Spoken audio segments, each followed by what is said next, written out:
ভেঙে দাও, সেই হাত ভেঙে দাও, সেই হাত ভেঙে দাও। হাসি হাসি চলে যাবে, এক দফা এক দাবি। প্রিয় ভাই ও বোনেরা এবং আমার শিল্পী সমাজে যারা আছেন, আমরা মিডিয়া কর্মী, আমরা আজকে অবস্থান করেছি ধানমন্ডিতে। আমাদের আজকের প্রতিবাদ ছিল গণহত্যা, নিপীড়ন ও বিরোধী শিল্পী সমাজের আন্দোলন। দেশের এই ক্রান্তি লগ্নে আমাদের মিডিয়ার ব্যক্তিবর্গরা এবং সুশীল সমাজ এবং সাধারণ যত জনগণ আছে সবাই মাঠে নেমেছে। তো আজকে এই অবস্থানে আমাদের সবারই একটাই দাবি যে গণহত্যা বন্ধ করুক, গ্রেফতার বন্ধ করুক। এই প্রতিবাদে আজকে সকাল 11টা থেকে ধানমন্ডিতে আমরা অবস্থান করেছিলাম। তো এইখানে প্রচণ্ড পরিমাণ বৃষ্টি হচ্ছে, সেটা বুঝতেই পারছেন। তো এই বৃষ্টিতেও হচ্ছে যে ছাত্ররা, সমাজে সাধারণ মানুষরা থেমে নেই, বৃষ্টিতে ভিজে তারা হচ্ছে যে এই প্রতিবাদে অংশগ্রহণ করেছে। তো সেটা আমি আপনাদেরকে দেখাবো।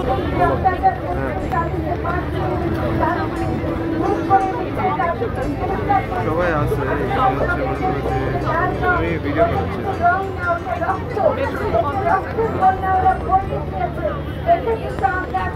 জানি না 12টা তো বাজে।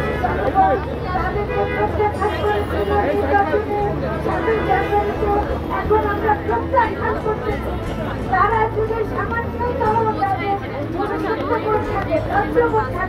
তাদেরকে এক্ষুনি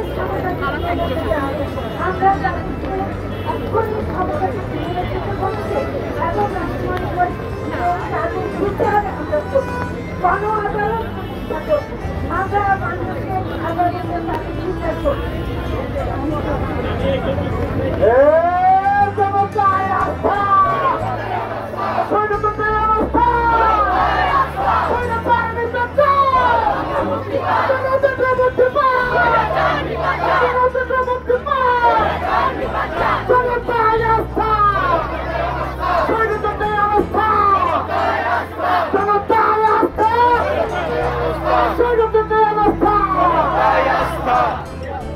এই মুহূর্তে আমি যেটা বলতে চাই সেটা হলো যে